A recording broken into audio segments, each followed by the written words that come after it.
歡迎收睇議會開箱，我係李思樂，我係黃宗偉。新界北多個新發展區，包括粉嶺北同埋古洞北，嚟緊幾年將會進入入伙高峰。不過，作為交通骨幹嘅北環線，目標要到2034年先全線通車。面對長達8年嘅交通真空期，居民點樣跨區出行？多位議員喺立法會會議上針對呢個問題提出質詢，局方亦披露咗未來嘅人口預測，以及應對東鐵線飽和嘅最新方案。我哋今日就嚟開箱呢一場關於新界北交通命脈嘅辯論。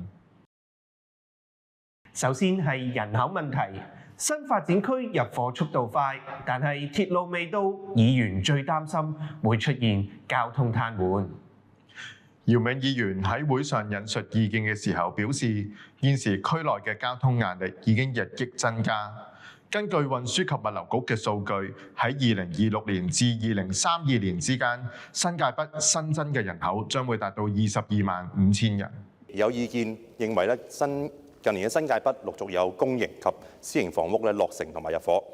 喺有關鐵路基建尚未完成底下咧，或者會對區內交通造成壓力。就此，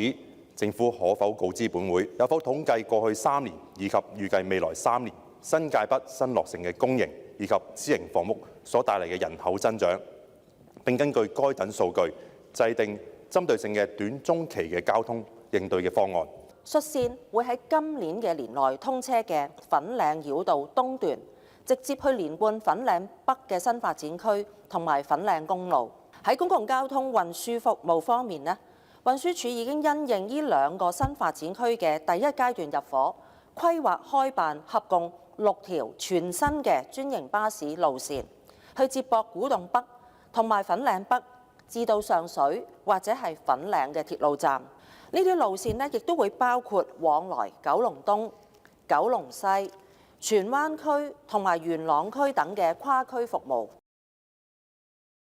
就算開辦巴士線，最終大部分居民都要轉乘東鐵線。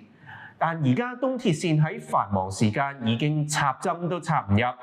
再加多20萬人，運力點樣維持？陳紹雄議員喺會上引述數據，佢話2024年東鐵線嘅載客率已經達到94%。我關注咧，古洞站開通之後，東鐵線是否有足夠嘅運力能夠應對古洞北、粉嶺北新發展區大約20幾萬嘅新增人口？我想問一問局長，對於古洞站開通後嘅乘車數量咧，需否新購東鐵線列車嘅數量咧？屆時載客率同埋每班車嘅候車時間等等咧，向我哋分享一下當局嘅評估。東鐵線嘅新嘅信號系統咧，佢係容許最高2分鐘一班車嘅呢個班次啦。咁所以我哋根據同港鐵公司嘅評估咧，東鐵線咧亦都可能有需要喺未來嘅一個日子咧，需要增購一啲列車去應付新古洞站嘅呢一個所帶來嘅新增乘客量。最後，市民最希望嘅始終都係鐵路盡快完工。卜國明議員就建議政府利用最新嘅授權安排，壓縮行政審批時間。局方表示，正透過制度完善嚟提速提效。由屋宇署透過建築物條例授權路政署成立一個專責小組，負責北環線審批，無需逐項提交屋宇署審核嘅。依家有咗呢個安排，想問下當局可否檢討下，加快咗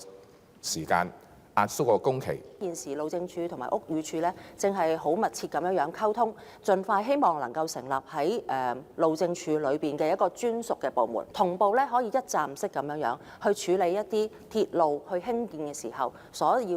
要嘅一啲圖則審批啦，同埋其他嘅規定嘅審批嘅。咁我哋好希望咧，日後透過呢一個嘅制度完善、程序減散咧，係可以幫我哋推進日後嘅重鐵項目嘅時候提速提效嘅。綜合整場質詢，政府雖然維持2034年通車嘅目標，但承諾會透過巴士接駁、路面分流、行政提速以及研究增購列車嚟應對挑戰。北部都會區發展係香港嘅重心，交通配套能否如期到位，關鍵在於政府同埋港鐵能否落實今日喺議會作出嘅承諾。議會開箱會同大家持續關注。多謝收睇議會開箱，再見。